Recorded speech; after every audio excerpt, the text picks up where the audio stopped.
بڑی بحث چلی کہ معاویہ فرعون هذه الامہ، کیا کہہ دیا مولانا نے؟ یہ کتاب ذرا دیکھیے، ضخیم کتاب ہے، سینکڑوں صفحات پر مشتمل ہے، اور اس کتاب کے لکھنے والے ایک محدث جلیل علامہ حسن ابن فرحان مالکی ہیں جو سعودیہ کے ہیں۔ امام جوزجانی کہتے ہیں کہ یہ کذاب یعنی مہا جھوٹا ہے۔ امام آجری امام ابو داؤد سے نقل کرتے ہیں کہ یونس بن خباب شتام الصحابہ تھا، یعنی صحابہ کو گالیاں بکتا تھا، ان پر لعن طعن کرتا تھا۔ عباد بن عباد کہتے ہیں کہ میں نے یونس بن خباب کو یہ کہتے ہوئے سنا، وہ کہہ رہے تھے کہ حضرت عثمان بن عفان نے آپ صلی اللہ علیہ وسلم کی دونوں بیٹیوں کو قتل کر دیا، العیاذ باللہ۔ اتنا بڑا بدبخت تھا یہ۔ تو مولانا سلمان ندوی صاحب، یہ لوگ ہیں آپ کے علم کا مصدر، یہی لوگ ہیں آپ کی نالج کا سورس، جو صحابہ کو گالیاں بکتے تھے، اور آپ ہی کو ان کا علم مبارک ہو۔ حامدا و مسلیہ و مسلمہ، ہر ابتدا سے پہلے ہر انتہا کے بعد ذات نبی بلند ہے ذات خدا کے بعد، دنیا میں جس قدر بھی احترام کے قابل ہیں لوگ، ہم سب کو مانتے ہیں مگر مصطفیٰ کے بعد، اصحاب نبی سب کے سب عدول ہیں اگر، معاویہ انہی میں ہے علی مرتضیٰ کے بعد۔ مولانا سلمان ندوی نے جو حضرت معاویہ اور دیگر صحابہ اکرام رضوان اللہ علیہ مجمعین کی شان میں گستاخیاں کی،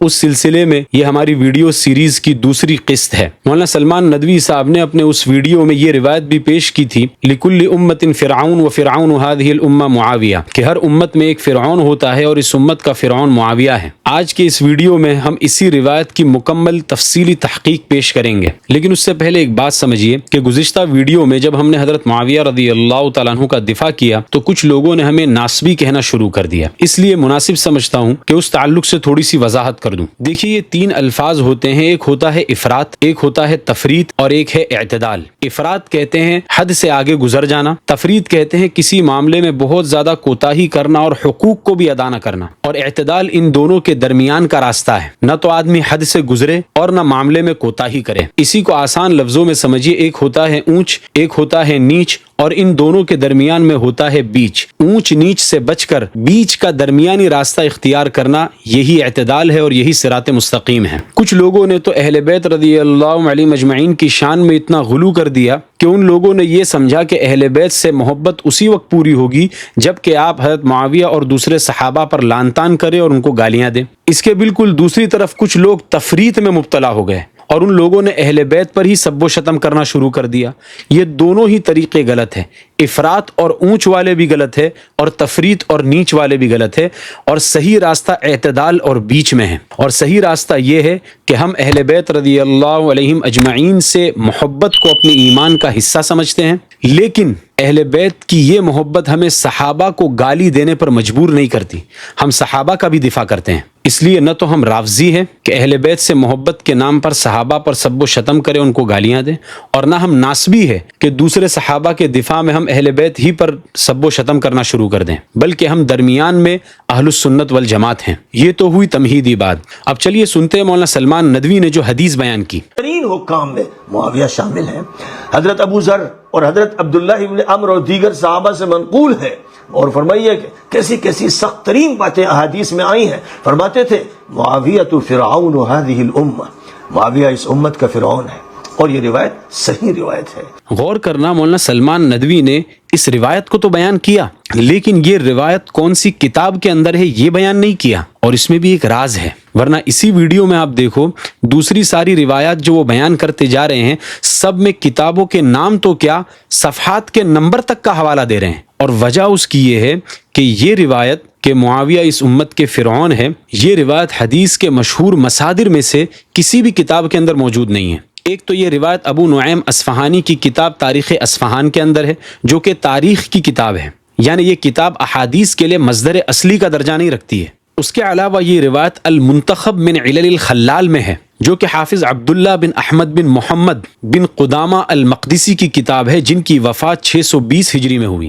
اس کے علاوہ یہ روایت امام ابن ابی حاتم کی علل میں بھی موجود ہے، اور امام دارقطنی نے بھی اس کو اپنی علل کے اندر بیان کیا ہے۔ اب یہ جو علل کی کتابیں ہیں، ان میں جو احادیث جمع کی جاتی ہے اور ان میں جو احادیث لکھی جاتی ہے، یہ وہ احادیث ہوتی ہے جن میں مصنف کے نزدیک کچھ علتیں ہوں، کچھ پرابلمز ہوں، اور کچھ نہ کچھ خرابی اس میں ہو جو بظاہر نظر نہیں آتی، اور ہر انسان اس کو پکڑ نہیں سکتا۔ اس لیے محدثین ایسی روایات کو جن میں چھپے ہوئے پرابلمز ہوتے ہیں اور علتیں ہوتی ہیں، ان کو کتب علل کے اندر جمع کرتے ہیں، اور ایک ایک کر کے ہر حدیث کے اندر اگر علت ہو یا کوئی پرابلم ہو تو اسے کھول کر بیان کرتے ہیں۔ ہاں، اگر اس میں کوئی علت اور خرابی نہ ہو تو اس کی بھی وضاحت کرتے ہیں. شاید اسی لیے مولانا سلمان ندوی نے اس روایت کو نقل کرنے کے بعد کتاب کا نام ہی نہیں لیا، کیونکہ وہ سب کتب علل تھی. پھر صحابی کے نام میں بھی غلطی کی اور اس روایت کو حضرت ابو ذر غفاری اور عبداللہ بن عمرو کی طرف منسوب کیا، جبکہ یہ حضرت عبداللہ بن عمر کی روایت ہے. یہ تو ہوئے سٹارٹرز. اب آئیے مین کورس کی طرف. اب یہ جو روایت ہے لکل امت فرعون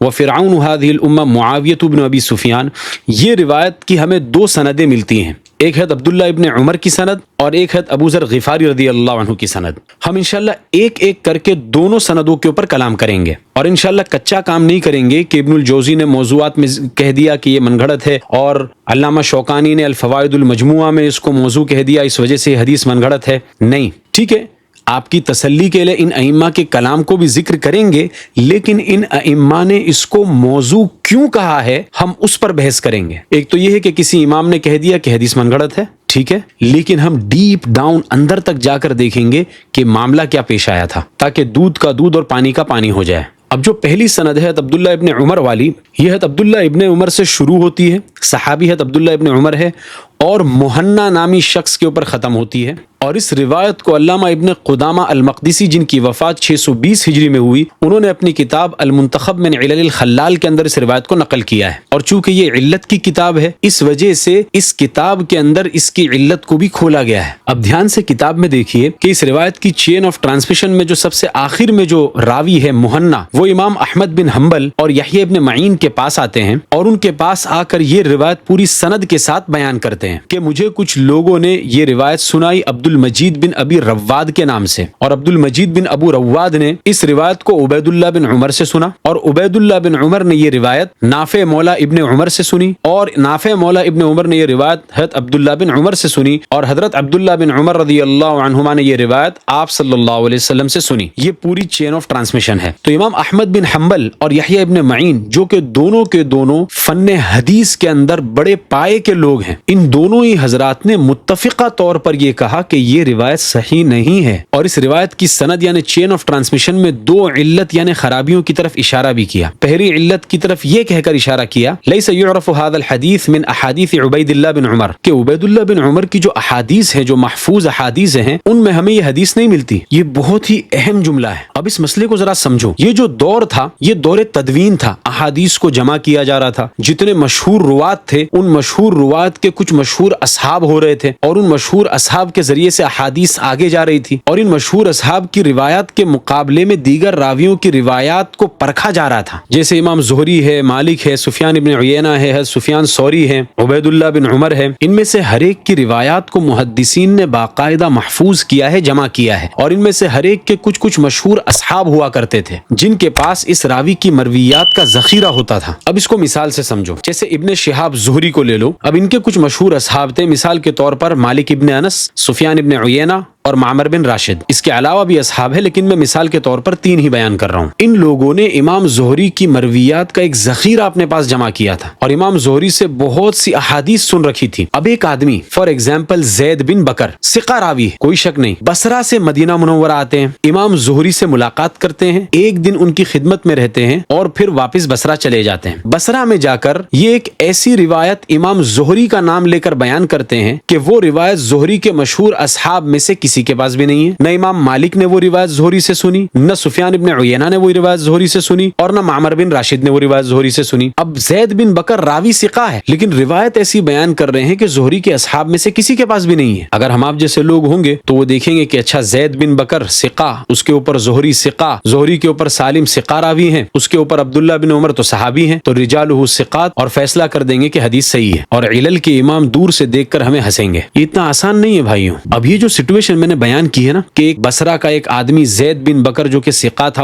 اس نے امام زہری کے پاس آ کر ایک دن گزارا اور بصرہ میں جا کر ایک روایت بیان کی جو امام زہری کے مشہور اصحاب کے پاس نہیں ہے. تو محدثین کا طرز یہ ہوتا ہے کہ وہ یہ کہتے ہیں کہ ٹھیک ہے یہ آدمی ثقہ ہے، لیکن سب سے پہلے محدثین یہ سوال اٹھاتے ہیں این اصحاب الزہری من هذا الحدیث، کہ یہ حدیث جو زید بن بکر نامی شخص جو کہ ثقہ ہے وہ بصرہ میں جا کر بیان کر رہا ہے، ایک دن صرف امام زہری کے پاس رہا، تو یہ روایت امام زہری کے مشہور اصحاب کے پاس کیوں نہیں ہے جو سالوں سے امام زہری کے پاس تھے؟ مالک بن انس ہے، سفیان ابن عیینہ ہے، معمر ابن راشد ہے، ان کے پاس یہ حدیث کیوں نہیں ہے؟ ایک آدمی بصرہ سے اٹھ کر مدینہ منورہ آیا، امام زہری کے پاس ایک دن گزارا اور اس کے پاس یہ روایت آ گئی۔ اب امام احمد ابن حنبل اور یحییٰ ابن معین کا جو یہ جملہ تھا یہ اب سمجھ میں آئے گا کہ لیس یعرف هذا الحدیث من احادیث عبید اللہ۔ اب یہ جملہ سمجھ میں آئے گا کہ عبید اللہ بن عمر ایک مشہور آدمی تھے، ان کی مرویات کو محدثین نے جمع کیا اور ان کے کچھ خاص اصحاب بھی تھے جو عبید اللہ بن عمر سے روایت کرتے تھے اور ان کے پاس یہ روایت ہے ہی نہیں۔ اور عبید اللہ بن عمر کے اصحاب میں کوئی معمولی لوگ نہیں تھے، بڑے بڑے محدثین تھے۔ دیکھیں حافظ ابن حجر اسقلانی رحمۃ اللہ علیہ تہذیب التہذیب میں کیا لکھ رہے ہیں، حمید الطویل، ایوب سختیانی، یحییٰ بن سعید، حمادین، ابن زید اور ابن سلمہ،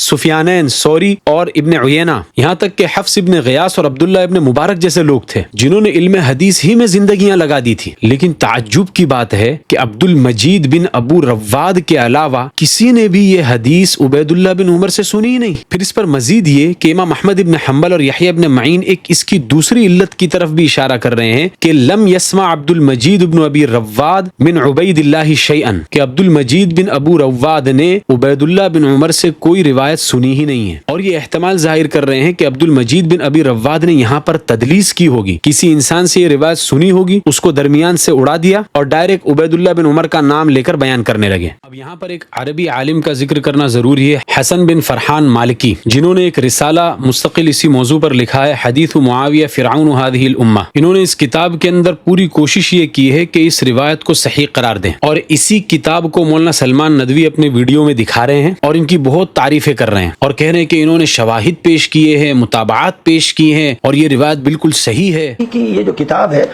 اس حدیث پر معاویہ فرعون هذه الامہ، اس میں زبردست تحقیقات کی گئی ہیں اور ان کا یہ کہنا ہے کہ یہ حدیث صحیح ہے، ورنہ کم از کم درجے میں حسن۔ انہوں نے اس کے شواہد متعدد بیان کیے ہیں، رجال پر زبردست بحث کی ہے، کیونکہ حسن ابن فرحان متون حدیث پر بھی گہری نظر رکھتے ہیں اور اسانید پر بھی گہری نظر رکھتے ہیں۔ اس کتاب کو ضرور پڑھیں اور اس حدیث کے طرق کا بہت تفصیل کے ساتھ بیان کیا ہے، محاکمہ کیا ہے، زبردست بحث کی ہے، محدثانہ بحث کی ہے۔ تو میں یہ کہتا ہوں کہ تعدد طرق، متابعات اور شواہد، ان جملوں سے آپ دھوکہ مت کھانا۔ عام طور پر تو ایسا ہوتا ہے کہ کسی ضعیف روایت کی اگر ایک اور متابعت مل جائے تو وہ روایت قوی ہو جاتی ہے، لیکن یہ اصول کلی نہیں ہے، بلکہ بعض مرتبہ ایسا بھی ہوتا ہے کہ جتنی زیادہ متابعات اور شواہد آتے جاتے ہیں اس روایت کا جھوٹ اتنا کھلتا چلا جاتا ہے۔ محدثین لکھتے ہیں کہ بسا اوقات ہم ایک روایت کی 20 سند لکھتے تھے صرف اس روایت کے ضعف کو کھولنے کے لیے۔ اب یہ جو عالم صاحب حسن بن فرحان مالکی، ان کا رسالہ میں نے سرسری طور پر دیکھا، اس میں وہ لکھتے ہیں کہ یہ جو امام احمد بن حنبل اور یحییٰ ابن معین نے کہا نا کہ عبد المجید بن ابی رواد نے ڈائریکٹلی عبید اللہ بن عمر سے نہیں سنی بلکہ اس میں تدلیس کی ہے، بیچ میں کوئی راوی تھا جس کو انہوں نے ساقط کر دیا، تو حسن بن فرحان مالکی اس کے تعلق سے لکھتے ہیں کہ اگر ہم مان بھی لے کہ عبد المجید بن ابی رواد نے ڈائریکٹلی عبید اللہ بن عمر سے نہیں سنا، پھر بھی ان دونوں کے درمیان امکان لقاء تو ہے، اور جب امکان لقاء ثابت ہو گیا تو امام مسلم کی شرط کے اوپر یہ روایت صحیح ہو گئی۔ تو ہمارا جواب اس کے تعلق سے یہ ہے کہ امام مسلم نے عنعنے کو سما پر محمول کرنے کے لیے جو شرط لگائی ہے وہ کیا فقط امکان لقاء کی لگائی ہے کہ راوی اور مروی عنہ کے درمیان اگر امکان لقاء ہو تو سارے عنعنات کو سما پر محمول کر دو؟ کیا اس کے علاوہ کوئی شرط نہیں لگائی ہے؟ بڑی عجیب بات ہے یہ۔ دیکھو امام مسلم اپنے مقدمے کے اندر جب اس مسئلے پر بحث کر رہے ہیں تو آگے جا کر کیا کہہ رہے ہیں؟ امام مسلم کی بات کا خلاصہ یہ ہے کہ عنعنے کو جو سما پر محمول کیا جائے گا اس میں راوی اور مروی عنہ کے درمیان امکان لقاء کے ساتھ میں یہ بھی ضروری ہے کہ وہ راوی مدلس نہ ہو۔ اگر وہ مدلس ہوگا تو امکان لقاء کے باوجود اس کے عنعنے کو سما پر محمول نہیں کیا جائے گا۔ اور عبد المجید بن ابی رواد کے بارے میں تو امام احمد بن حنبل اور یحییٰ ابن معین صاف کہہ رہے ہیں کہ انہوں نے اس میں تدلیس کی ہوگی۔ اس لیے مولانا سلمان ندوی جو ان عربی عالم کا حوالہ دے رہے ہیں حسن بن فرحان مالکی، اور وہ جو اس روایت کو امام مسلم کی شرط پر صحیح قرار دے رہے ہیں، ان کا اس روایت کو امام مسلم کی شرط پر صحیح قرار دینا یہ بالکل غلط ہے۔ پھر یہی عالم صاحب نے حسن بن فرحان مالکی نے عبد المجید بن ابی رواد جو یہ راوی ہے ان کی توثیق کرتے ہوئے یہ بھی کہہ دیا کہ یہ امام مسلم کے رجال میں سے ہیں، لیکن اس کا جواب بھی دھیان سے سمجھو۔ ہم کہتے ہیں کہ ٹھیک ہے امام مسلم نے ان سے روایات لی ہیں اپنی صحیح مسلم کے اندر، لیکن امام مسلم نے ان کی روایات کو اصالتاً نقل نہیں کیا ہے، بلکہ یہ جو راوی ہے عبد المجید بن ابی رواد، ان کی روایات کو جو امام مسلم لے کر آئے ہیں اپنی صحیح مسلم کے اندر مقروناً بغیر ہی لے کر آئے ہیں، یعنی متابعات اور شواہد کے اندر لے کر آئے ہیں۔ اب اصول سمجھیے، وہ راوی جس کی روایت کو صاحب کتاب مقروناً بغیر ہی یعنی ایز اے سپورٹ کے طور پر دوسرے راویوں کی روایت کے ساتھ میں ملا کر لاتے ہیں، تو ایسا راوی اگر کسی روایت کو نقل کرنے میں منفرد ہو، تنہا اکیلا روایت کر رہا ہو، تو اس کی یہ روایت قابل قبول نہیں ہوگی، اور آپ یہ نہیں کہہ سکتے ہیں کہ یہ رجال مسلم میں سے ہے اس روایت کے تعلق سے، کیونکہ امام مسلم نے اس کی روایت کو مقروناً بغیر ہی ایز اے سپورٹ دوسرے راویوں کی روایت کے ساتھ میں ذکر کیا تھا، تنہا اس کی روایت کو اصل کے طور پر ذکر نہیں کیا تھا۔ اسی طرف اشارہ کرتے ہوئے امام دارقطنی نے عبد المجید بن ابی رواد کے ترجمے میں لکھا ہے هو لا يحتج به ويعتبر به، کہ ان کی روایات سے احتجاج نہیں کیا جائے گا، ہاں متابعات اور شواہد کے اندر استعمال کیا جا سکتا ہے۔ پھر ان کا حال دیکھیے، امام بخاری ان کے بارے میں لکھتے ہیں کہ یہ مرجیہ عقیدے کے تھے۔ علامہ شمس الدین ذہبی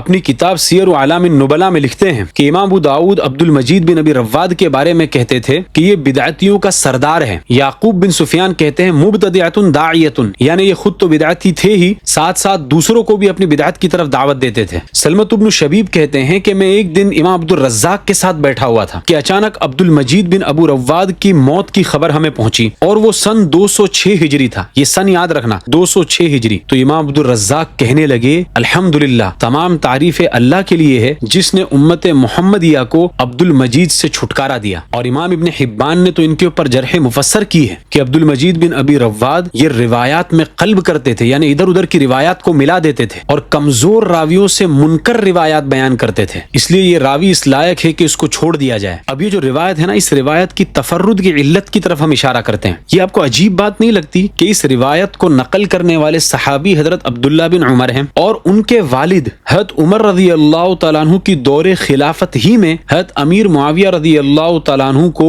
ملک شام کے کچھ علاقوں کا گورنر بنا دیا گیا، اور حضرت عبداللہ ابن عمر کو یہ روایت معلوم ہونے کے بعد بھی کہ معاویہ اس امت کے فرعون ہے، وہ اپنے والد حضرت عمر کو بتاتے ہی نہیں ہے کہ آپ نے ان کو گورنر کیوں بنایا، کہ آپ صلی اللہ علیہ وسلم نے تو ان کے بارے میں یہ فرمایا ہے۔ حضرت عبداللہ ابن عمر اپنے والد کو بتا ہی نہیں رہے۔ پھر حضرت عثمان رضی اللہ تعالیٰ عنہ کے دور میں تو پورا ملک شام حضرت امیر معاویہ کی ماتحتی میں آ گیا، لیکن تعجب کی بات ہے کہ اس وقت بھی حضرت عبداللہ ابن عمر رضی اللہ تعالیٰ عنہ اپنے شاگرد نافع کے علاوہ کسی کو بھی یہ روایت نہیں بتا رہے۔ پھر اس سے بڑھ کر جنگ صفین ہوئی، حضرت علی اور حضرت معاویہ کے درمیان خطرناک جنگ ہوئی، پھر اس کے کچھ سالوں کے بعد خوارج نے حضرت علی کو شہید کر دیا، اور اس کے بعد حضرت حسن نے حضرت معاویہ کے ہاتھ پر صلح کر لی، اور پوری اسلامی حکومت کے اوپر حضرت امیر معاویہ حاکم بن گئے۔ لیکن اس وقت بھی کتنی تعجب کی بات ہے کہ نافع کے علاوہ کوئی بھی عبداللہ ابن عمر سے اس روایت کو نقل ہی نہیں کر رہا۔ بھائی ایک حاکم کا تعلق تو پوری رعیت سے ہوتا ہے، حضرت معاویہ کی حکومت آنے کے بعد تو یہ روایت آگ کی طرح پھیلنا چاہیے تھا، لیکن ہر راوی اپنے بعد صرف ایک ہی راوی کو روایت بیان کر رہا ہے۔ عبداللہ ابن عمر سے صرف نافع نے سنا، نافع سے صرف عبید اللہ بن عمر نے سنا، عبید اللہ بن عمر سے صرف عبد المجید بن ابی رواد نے سنا، کسی اور نے سنا ہی نہیں۔ اسی کو کہتے ہیں الخبر الواحد فیما تعم به البلوى لا يقبل، کہ حضرت امیر معاویہ رضی اللہ عنہ کی جب حکومت آ گئی تھی تو یہ عموم بلوا کا مسئلہ ہو گیا تھا،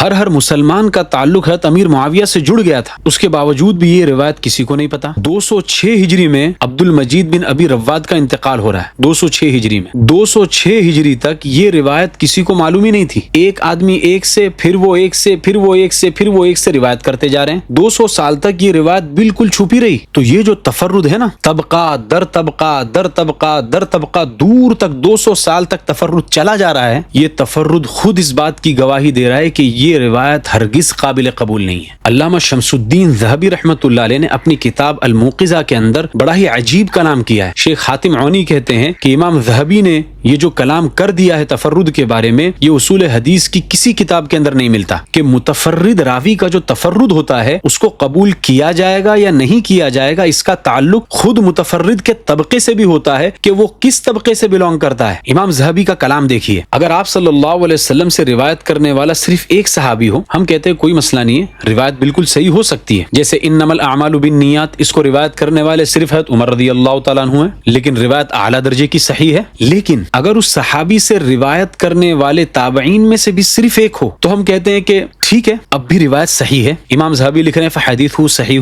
پھر اگر یہ تفرد اور آگے بڑھے اور تبع تابعین کی جماعت میں سے بھی تابعی سے روایت کرنے والا صرف ایک آدمی ہو تو امام ذہبی اب لکھ رہے ہیں صحیح غریب۔ اب اس میں غرابت آ گئی، پہلے تفرد چل رہا تھا اور یہ تفرد جتنا آگے بڑھتا چلا جائے گا، طبقہ در طبقہ جب یہ تفرد آگے بڑھتا جائے گا تو یہ تفرد اپنے ساتھ غرابت اور نکارت کو بھی بڑھاتا چلا جائے گا۔ پھر امام ذہبی آگے لکھ رہے ہیں کہ اگر تبع الاتباع کے اصحاب یعنی تبع تابعین کے اصحاب میں بھی اگر روایت کرنے والا صرف ایک راوی ہو تو اب امام ذہبی یہاں پر صحیح نہیں لکھ رہے، اب امام ذہبی لکھ رہے ہیں غریب فرد۔ پھر امام ذہبی آگے لکھتے ہیں کہ تبع تابعین کے اصحاب میں سے ایسے بڑے بڑے ائمہ حدیث موجود ہیں جن کے پاس 2-2 لاکھ حدیثیں ہوتی ہیں خود اپنی سند سے، لیکن ان میں سے 2 یا 3 حدیثیں بھی ایسی نہیں ہوتی ہے جن میں وہ متفردن روایت کر رہے ہیں۔ 2-2 لاکھ حدیثوں میں سے 2 یا 3 حدیثیں بھی ایسی نہیں مل پاتی ہیں کہ جن میں تفرد وہاں تک آ رہا ہو۔ تو فرعون هذه الامت معاویہ والی جو حدیث ہے اس میں جو ہے عبداللہ ابن عمر والی جو سند ہے اس کا حال میں نے آپ کے سامنے پیش کر دیا۔ خلاصہ یہ ہے کہ یہ روایت حضرت عبداللہ ابن عمر کی سند سے ہرگز قابل قبول نہیں ہے۔ وجہ اس کی یہ کہ عبد المجید بن ابی رواد پر محدثین نے سخت کلام بھی کیا اور یہ ان روات میں سے ہیں جن کی روایات کو متابعات اور شواہد کے اندر تو قبول کیا جا سکتا ہے لیکن اصالتاً متفرداً ان کی روایت کو قبول نہیں کیا جا سکتا، خاص طور پر تب جبکہ طبقہ در طبقہ در طبقہ در طبقہ تفرد 200 سال تک چلا جا رہا ہو۔ اب یہی حدیث ہے ابو ذر غفاری رضی اللہ تعالیٰ عنہ سے بھی آتی ہے جو کہ اس روایت کی دوسری سند ہے۔ آئیے اس کا بھی جائزہ لے لیتے ہیں۔ حضرت ابو ذر غفاری والی جو چین آف ٹرانسمیشن ہے یہ نیچے سے اس طرح چلتی ہے۔ سفیان ثوری روایت کرتے ہیں امام اعمش سے، اعمش روایت کرتے ہیں ابراہیم تیمی سے، ابراہیم تیمی اپنے والد یزید بن شریک سے روایت کرتے ہیں اور وہ پھر حضرت ابو ذر غفاری رضی اللہ عنہ سے روایت کرتے ہیں اور وہ آپ صلی اللہ علیہ وسلم سے اس حدیث کو نقل کرتے ہیں۔ سفیان ثوری، اس کے اوپر اعمش، اعمش کے اوپر ابراہیم تیمی، پھر یزید بن شریک، پھر حضرت ابو ذر غفاری۔ اس روایت کو امام ابو نعیم اصفہانی جن کی وفات 430 ہجری میں ہوئی انہوں نے اپنی تاریخ اصفہان کے اندر اس کو نقل کیا ہے۔ اب اس روایت کی سند میں سفیان ثوری روایت کر رہے امام اعمش سے اور امام اعمش مدلس ہیں۔ پچھلی ویڈیو کے اندر میں تفصیل سے کلام کر چکا ہوں، امام اعمش مدلس ہونے کے ساتھ ساتھ اس روایت میں عن سے روایت کر رہے ہیں اور محدثین کا یہ فیصلہ ہے۔ تمہید لابن عبد البر کے اندر بھی میں نے پچھلی مرتبہ کھول کر دکھایا تھا، علامہ ابن عبد البر رحمۃ اللہ نے کہا ہے کہ محدثین کا یہ فیصلہ ہے کہ امام اعمش جب عن سے روایت کرے تو ان کی روایت کو قبول نہیں کیا جائے گا، اور اس روایت میں امام اعمش حدثنا یا اخبرنا کی صراحت نہیں کر رہے ہیں بلکہ عنانے سے روایت کر رہے ہیں۔ پھر امام اعمش سے روایت کرنے والے سفیان ثوری جس طرح ہیں اسی طرح امام اعمش سے ابو عوانہ بھی اس روایت کو نقل کرتے ہیں اور منصور بن ابی الاسود بھی اس روایت کو نقل کرتے ہیں۔ تو جب سفیان ثوری اس روایت کو نقل کرتے ہیں نا امام اعمش سے تو اس کی سند میں عن اعمش عن ابراہیم تیمی یعنی امام اعمش کے بعد ڈائریکٹ ابراہیم تیمی کا نام آتا ہے، لیکن ابو عوانہ اور منصور بن ابی الاسود جب اس روایت کو نقل کرتے ہیں امام اعمش سے تو وہ امام اعمش کے بعد حکیم بن جبیر کا ذکر کرتے ہیں ایک راوی کا، اس کے بعد پھر ابراہیم تیمی کا نام آتا ہے۔ یعنی امام اعمش نے تدلیس کر کے جس راوی کو ساقط کیا تھا تو وہ راوی ابو عوانہ اور منصور بن ابی الاسود کی سند کے اندر موجود ہے اور اس کا نام حکیم بن جبیر ہے۔ اس کی تعین کس نے کی؟ بات کو ذرا دھیان سے سمجھیے۔ عبد الرحمن ابن ابی حاتم جن کی وفات 327 ہجری میں ہوئی وہ اپنی کتاب العلل کے اندر اس روایت کو نقل کرتے ہیں اور اپنے والد امام ابو حاتم رازی جن کی وفات 277 ہجری میں ہوئی ان سے اس کے تعلق سے سوال کرتے ہیں۔ تو امام ابو حاتم رازی فرماتے ہیں کہ یہ حدیث بالکل باطل ہے۔ پھر اس کی علت کی طرف اشارہ کرتے ہوئے امام ابو حاتم فرماتے ہیں کہ محدثین کی رائے یہ ہے کہ اس حدیث کو امام اعمش نے حکیم بن جبیر سے سنا ہے، ڈائریکٹلی ابراہیم تیمی سے نہیں سنا، حکیم بن جبیر سے سنا ہے، اور پھر حکیم بن جبیر نے اس روایت کو ابراہیم تیمی سے نقل کیا۔ یعنی امام اعمش جو کہ مدلس ہے انہوں نے اس روایت کے اندر تدلیس کی اور درمیان میں جو ایک ضعیف راوی تھا حکیم بن جبیر اس کو درمیان سے ساقط کر دیا۔ پھر آگے امام ابو حاتم کا کلام سنیے کہ یہ جو حکیم بن جبیر ہے نا یہ یونس بن خباب کی طرح ہے، یہ دونوں نام یاد رکھنا، حکیم بن جبیر امام ابو حاتم کہہ رہے ہیں کہ یہ یونس بن خباب کی طرح ہے، وہو ذاہب فی الضعف یعنی بہت ہی کمزور راوی ہے۔ پھر امام دارقطنی کی علل دیکھیے، امام دارقطنی بھی وہی فرما رہے ہیں جو امام ابو حاتم رازی نے فرمایا کہ سفیان ثوری جب اس روایت کو نقل کرتے ہیں تو وہ کہتے ہیں ان اعمش ان ابراہیم تیمی ان یزید بن شریک ان ابی ذر غفاری، لیکن ابو عوانہ اور منصور بن ابی الاسود یہ لوگ جب روایت کرتے ہیں تو وہ کہتے ہیں ان اعمش ان حکیم بن جبیر ان ابراہیم تیمی ان یزید بن شریک ان ابی ذر غفاری۔ پھر آگے امام دارقطنی نے حکیم بن جبیر کو ضعیف الحدیث قرار دیا اور وہ ثواب کہہ کر ابو عوانہ اور منصور کی روایت کو ہی درست قرار دیا اور یہ کہا کہ سفیان ثوری کی جو روایت ہے وہ مرسل ہے